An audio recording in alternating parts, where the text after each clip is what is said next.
Hey guys, Dr. Heldman here with Tech Talk Education. How's it going?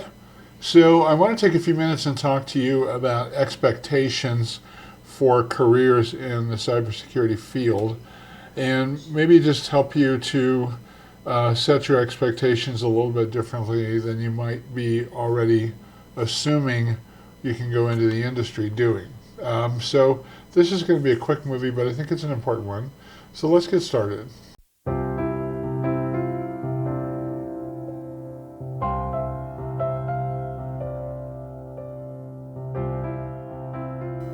Well, you may or may not know this about me, but I teach high school for a living. I teach computer science, cybersecurity, and machine learning at a career and technical education high school located here in Colorado. And I have a lot of students who come in and they want to study cybersecurity, and I think that's a great thing. But some kids come in and they want to jump right into something like ethical hacking and penetration testing. And if I'm being honest with you, it's not going to happen. You've got to start from the basics and work your way up to get to the point where you can get onto something like that. So I want to talk a little bit about what's involved. First of all, in most cases, you're going to go to work for a company as a cybersecurity person. You're going to go to work in what is called the Security Operations Center. It's called the SOC. And you're going to be what they call a SOC analyst. And so let me change to this next slide. You're going to start out at Tier 1 as a SOC analyst. It's not that you don't know anything. You probably know a lot, but what you have to do is you have to prove to people that you're working with, your managers, your associates, things like that you know what you're talking about. You can write well, you can speak well, you play well on a team. You're there every day, you're punctual, you're on time, these kinds of things. And so becoming a Tier 1 SOC analyst is actually a good thing. You're going to make good money. It's going to be very challenging for you. And I recommend, at a minimum, 4 CompTIA certifications. I think you should have your CompTIA A+ cert, your CompTIA Network Plus cert, your CompTIA Security Plus cert, and then there is a specialized certification called the Cybersecurity Analyst. It's called CySA Plus, and I think you should get your CySA Plus cert, and then you can apply for work in a SOC analyst position. Also, I think it might be helpful for you to pursue and attain your CompTIA Linux Plus certification. Now, what is a SOC analyst going to do? Well, in most cases, what we have today is we have software that gets the alerts and the logs and the triggers and things like that from other systems all around the enterprise, and it collects them and collates them into one, like a dashboard, where you can look and see what's going on. It's called a SIEM. It stands for Security Information and Environment Management, and these are prevalent all over in most larger security operations centers. So you come in as a SOC analyst, Tier 1, they call it a SOC Analyst 1, and you're going to look at a screen, and you're going to be looking at logs, you're going to be looking at packet captures, you're going to be looking at events that have happened, things like that, reports from firewalls, intrusion detection systems, intrusion prevention systems, routers, switches, all that kind of stuff. So you're going to be looking at the overall picture of what's happening on the network, virus reports, malware reports, things like that. Now, as you go along, what you're doing is you're biding your time. You're learning the ropes. You're learning how these people work. You're talking to them. You're getting more information. You're finding out more about what you need to know. And you graduate to Tier 2 as a SOC analyst. So this is a continuation of Tier 1. All you're doing is you're putting in time. You're getting more and more experience. This is going to take a couple or 3 years, guys. This isn't something that happens overnight. You want to be sure that you're in it for the long haul. And I should say this, that, if you move from place to place, this is very common in IT. So, let's say that you've been Tier 1, Tier 2 for 3 or 4 years, and it feels like you're not getting much of anywhere. Maybe you jump to another company. That happens quite a bit. But the point here is that you are learning on the job and you're really making an effort to learn how this company works, the tools that they use, and you're doing the right thing. You're stopping the bad guys while you work in the SOC. And so now you're tier 2, you're 2, 3, 4 years in. Tier 3 in my mind would be somebody that has a lot of expertise at this point. And so there is a group of people in a security operations center that deliberately try to get into systems. They try to find a way in to break things. They're not really deliberately breaking things, but what they're doing is they're proving that someone with a mind to can get into a system. And these are called penetration testers, or pen testers for short. And the team that they're on is called a blue team. So a red team. The red team is an offensive team. They're trying deliberately to get in. And so it's very desirable for someone to be on a red team. I have a lot of students that come in that want to be on a red team right away. It's not going to be possible for you. I don't think that's realistic. I think that you really have to pay your dues and work as a SOC analyst and ultimately find your way onto a red team. Now, there's 2 certs that I would recommend for somebody that wants to work on a red team. First of all, the CompTIA Pentest Plus is a great cert, and I would recommend that you attain that cert in your effort to move towards getting onto a red team. Also, a very coveted cert, it's difficult to get and it's a little bit expensive, is called the Offensive Security Certified Pen Tester. It's called the OSCP. I love Offensive Security. They're the ones that manufacture Linux, Kali Linux, and they have an array of certifications. They've been doing this a while now, and this is a very, very desirable cert, and it's something that you put on your to-do list. This is something that, I don't know if you guys have created a big list of things, timelines in which you're going to create something, these goals that you have, but maybe year 3 or 4, I would say that OSCP, maybe year 5, needs to be something that you have on your goal list, something that you attain. Okay, so you've been on the blue team a while, and maybe you graduate to what is called, you've been on the red team a while, I got those mixed up, and you graduate to what is called the blue team. Now, the blue team is defensive. Their job is to prevent bad guys from getting into the organization. And so oftentimes you'll have what are called red team, blue team competitions right in a company where the red team tries to get into a system and the blue team tries to divert them from getting into the system. Now, when you have managers involved, they call it a purple team. And that may be from all the bloodletting. No, I'm kidding. But I'm just not a big fan of having management involved in these things. But anyway, when managers are involved with a blue team, it's called a purple team. And ironically enough, Kali Linux is named Kali Purple. Their new defensive Kali Linux is called Kali Purple because they named it after the purple team. But anyway, blue team is offensive, red team is defensive. At a tier 4 level, now you've got quite a bit of experience. You've worked on the red team, you've worked on the blue team. I would recommend some of the certs along the lines of what is called GIAC. GIAC stands for Global Information Assurance Certification. These are highly desirable. They're highly regarded in the area of cybersecurity certifications, and I would recommend that you would pursue some GIAC certifications. I want to also let you know now that this is where you can begin to specialize, and we need to talk about these specializations because they are really detailed, but I'm going to do show a different slide deck for that. And finally, for those of you that want to get into management, not everybody does, but for those of you that want to get into management, there are a couple of other certifications you might pursue. One is called the CASP. This is a CompTIA cert. It's an advanced cybersecurity cert for people that want to be leaders in the cybersecurity arena. Also, the big dog, and I mean the big dog, is called the CISSP. And people that desire to become what's called a Chief Information Security Officer, a CISO, usually have their CISSP. That's a fairly rugged little cert to get, but it's something that you can put on your list of objectives of certs that you might want to get as you go forward.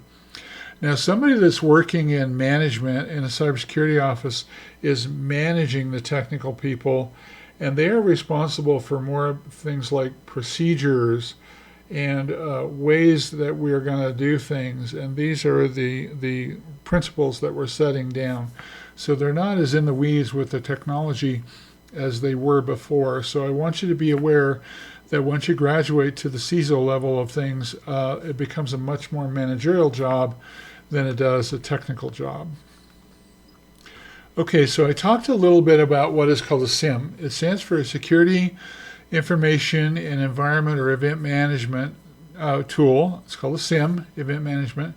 And one of the big ones, this is one that Cisco Academy teaches in their threat hunting classes, is called Security Onion.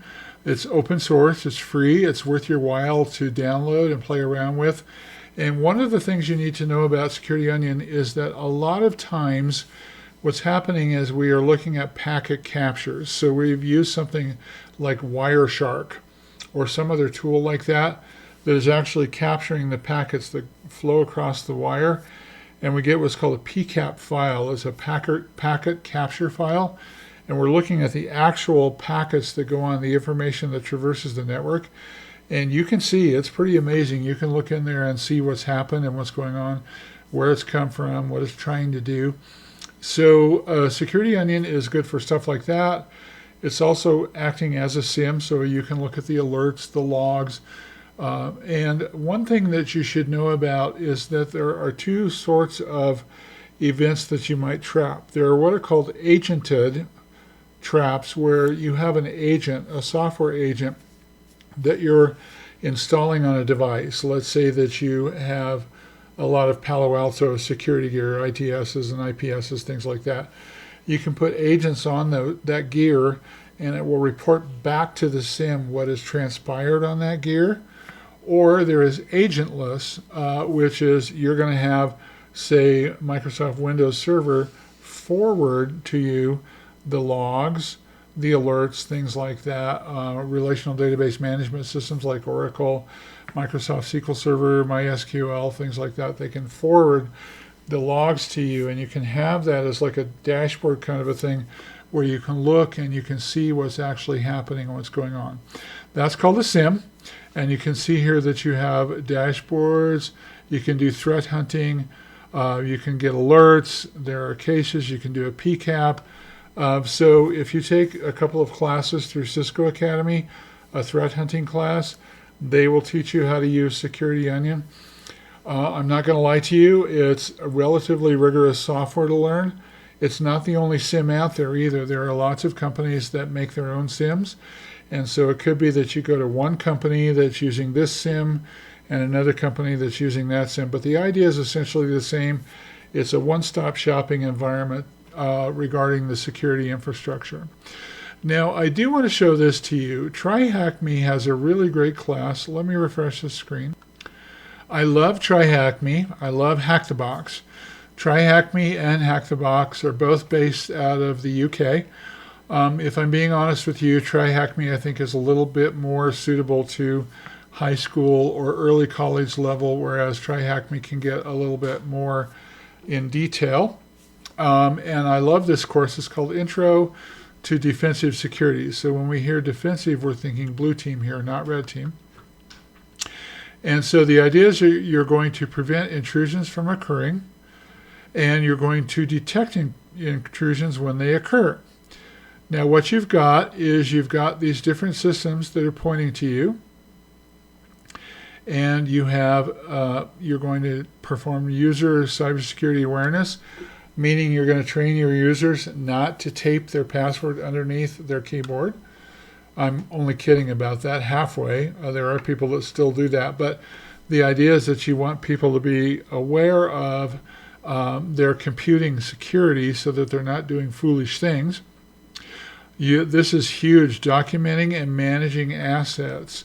We're talking about your servers, printers, cameras, IoT devices, routers and switches, other gear like that, updating and patching systems, making sure that the systems are patched, setting up preventative security devices like IPS, intrusion protection systems, intrusion defense systems, and your firewalls, things like that, setting up and logging monitoring devices.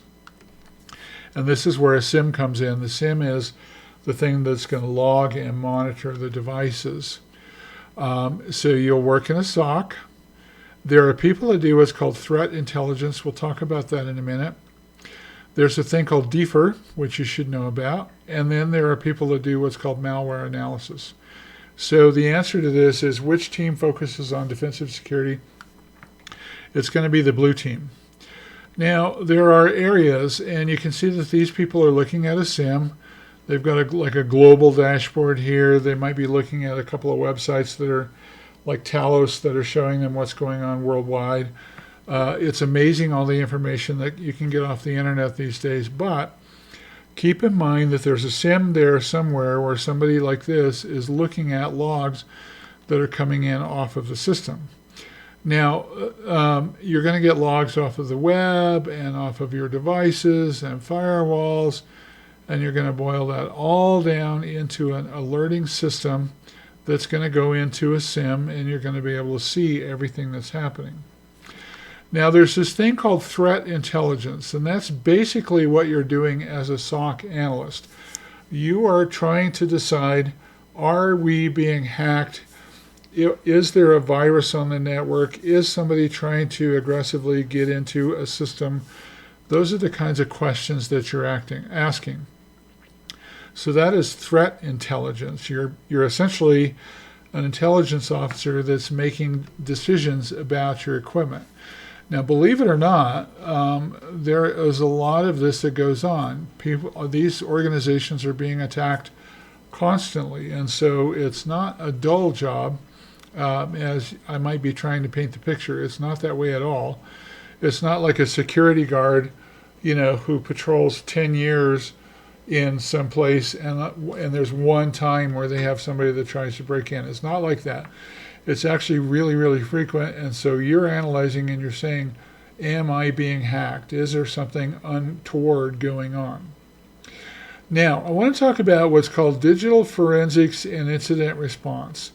This is a very, very interesting side aspect of the business.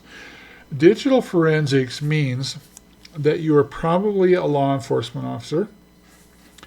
You work hand in glove with police officers or, the FBI, people like that.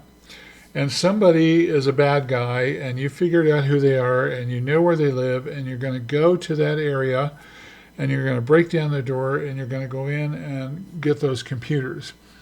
What a forensics person does, a digital forensic analyst does, is the law enforcement breaks in the door, and they mark everything down, they arrest the bad guys, and now they turn it over to you, and it is your job to go in and get what are called forensics images off of those computers. You cannot log into that computer yourself because automatically you have tampered with what is going on that computer, and it might even be a cause for a judge to throw it out of court.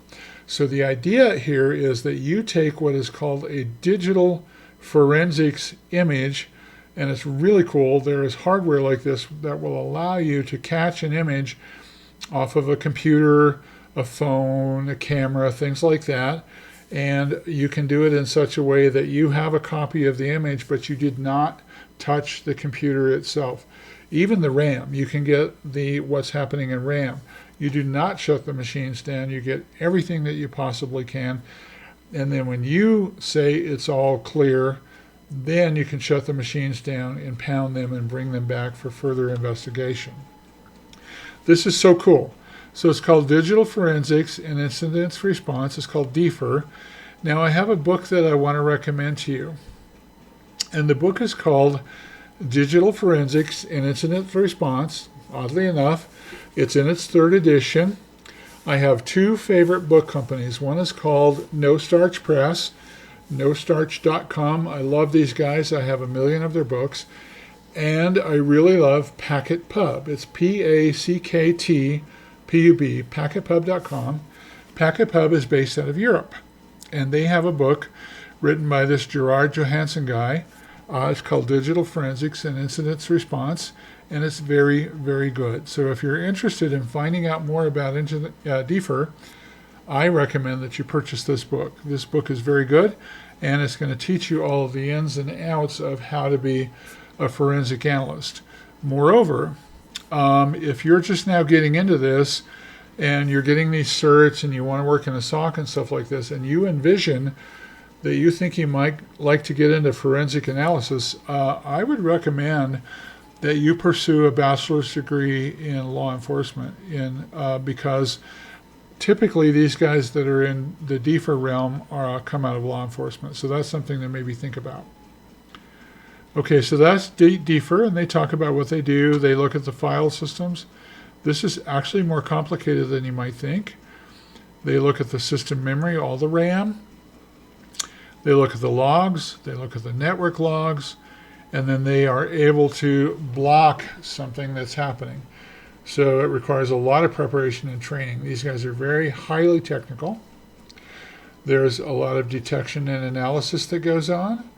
Then they do containment and eradication and recovery. And then you do post-incident activity. Now, somebody that is a forensic analyst that's a law enforcement officer, that means they're going to go to court. And if I'm not lying to you, a lot of this is going to get ugly. Like this is stuff like child trafficking. So there's some bad stuff that goes on here. But be aware that this is an area that you might think you'd like to go into. Let's talk about malware analysis. These guys are super interesting. So let's say that you love coding. You really enjoy coding, and you can write your way around a C++ program, and you know a lot about assembly language. Maybe you know some Ruby and some Python and stuff like that. What a malware analyst does is they get a piece of code that was written specifically to be malware. And it's delivered to them, probably by a forensics analyst, and they are able to decompile that code, and then they can look and they can see what it does. And so there's some software that you can use for that. First of all, I want to show you a book that you might think about getting if you're interested in this. There's some software called Ghidra. And Ghidra was written by the National Security Association, the NSA, and it's software that you can use to decompile or to do reverse engineering, is what it's called, of malware code.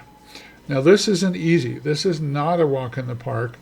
If you're not a coder and you don't like coding, I would not go into this because this is coding. This is looking at the bowels of a program and figuring out what it is that it does.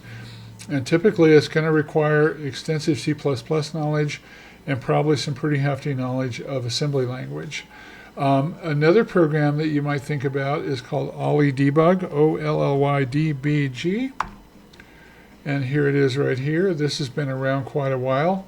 So Ghidra is a lot newer. OllydBg is a little bit older, but these software packages are used for what is called reverse engineering. And this is where you're taking malware and you're reversing it and you're doing something with it. You're figuring out what it does. Now, the big guy in this realm was called Stuxnet. This is really super cool. What it was there was an Iranian nuclear reactor, the Natanz reactor. I think it was the Natanz. And somebody dropped a thumb drive off in the parking lot of this nuclear reactor. Somebody, we don't know who, picked up this. We even think it was a thumb drive. We don't even know that for sure. But they picked up this thumb drive. They took it inside. And, of course, they have a clearance, so they're able to go in, and nobody questions them. They pop it into their computer, and you can almost imagine what they were thinking. I wonder what's on this. And the thing flies off. It was malware. It takes off. It goes and it finds all of these centrifuges that are inside this nuclear reactor. Now, what were the centrifuges doing? They were spinning and making heavy uranium. And they have to spin at a certain speed for a certain amount of time. They cannot fail. They have to be at this speed. And so what would happen was this malware would turn some down in their speed and spin some way up, and they would break. Thousands of them would break. Like, this was really a mystery. And the reason it was a mystery was because the second part of the malware reported back to the operations consoles and said, hey, everything's cool, nothing to see here. So they were years into this, and they're like, why are all of these centrifuges breaking? Well, what happened was a couple of analysts, these were malware analysts from Symantec Corporation, got a hold of this, decompiled the software, and found out that this software was so good it was able to talk to a certain type of microcontroller. Let me show this to you. There is a German company called Siemens, and they make what are called microcontrollers. And these devices, these are industrial automation systems. They're little tiny boxes. See if I can find a picture of one here. And all they do is they run, there they are, all they do is they run factories. They run water treatment plants. They run electric plants. They run, in this case, nuclear reactors. And so somebody knew the ins and outs of this Siemens microcontroller. They knew what kind it was, and they knew that they could get in there and cause it to spin down the centrifuges or spin up the centrifuges and break them. Moreover, they knew how to report back to the operations center. So these people were clueless, and they did not know what was breaking these. And finally, it was Symantec Corporation that discovered that. That is malware analysis. It's very, very cool. It's not for everybody, but if you're into that, that could be something that would take you a long, long way. Okay, now I love this feature of Try Hack Me. They actually have a little demonstration that they give you. So I'm going to go through this with you. So we view the site. They have you pretending like you're a SOC analyst. So you're SOC analyst 1. You're a junior associate. You're a low life in the SOC. And they say that you're supposed to inspect the alerts on the SIEM, find the malicious IP address from the alerts, make note of it, and click on the alert to proceed. Well, what about this one? Successful SSH authentication, port 22 from such and such an address. Okay. Yeah, I don't know. What about this one? John Doe logged in successfully. Great. Multiple failed logon attempts from John Doe. Not so great. Logon failure. Specific account's password is expired. So what we think is that we think John Doe probably forgot his password. His password expired.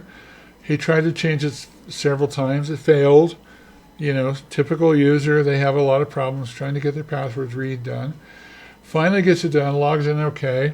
But look at this one. Boom. This guy tried to access port 22 of a server from this IP address. And so this is very, very bad. This is what a SIEM alert would look like. And you have all these things you can click to get more information off the SIEM. This is what I mean when I say a dashboard, and you're looking at the alerts. So what you do is you write down this IP address, okay? So you're going to select that guy. And now you're going to go out to a website and you're going to scan and see if you can find any information out about this IP address. So the address is 143.110.250.149. You submit. Sure enough, this is a bad guy. And one of the things it tells you is that there are many open source databases. There are a lot, like Abuse IPDB, and Cisco Talos is enormous. You need to familiarize yourself with Cisco Talos. And then you can do reputation and location checking on IP addresses, which is very cool. And you find out that this thing is definitely malicious, and it's coming from China, China Mobile Limited, from Zhenjiang. Now, what do you think about this? Well, it could be that there is a Chinese military unit that specializes in hacking. It could be that. It could be some random guy from China. We don't know. So now you've got to figure out what you need to do. And it says, now that we know that it's bad, we're going to escalate it to a staff member. So you click Next. Now you've got to figure out who to escalate it to. Should I escalate it to Dominic Nash, the sales executive? No, he doesn't know anything technical. His job is to sell this stuff. His job is not to look at this stuff. He doesn't know anything. What about Nadia Watson, the security consultant? Well, maybe, but she has consultant in her title, which means that she's out, helping customers. So I don't know. Maybe she's not that technical either. Well, how about Carolyn Stone, information security architect? Yeah, she probably knows quite a bit, but you know what? Architect is in her title, which means she's super busy just building out these systems. She probably isn't going to even want to talk to you. Here's the best guess. This guy here, Will Griffin, he's the SOC team lead. That would be the one I would go to. So I'm going to select Will. I'm going to choose the staff member. And he says, yep, that's right. That is a malicious IP address.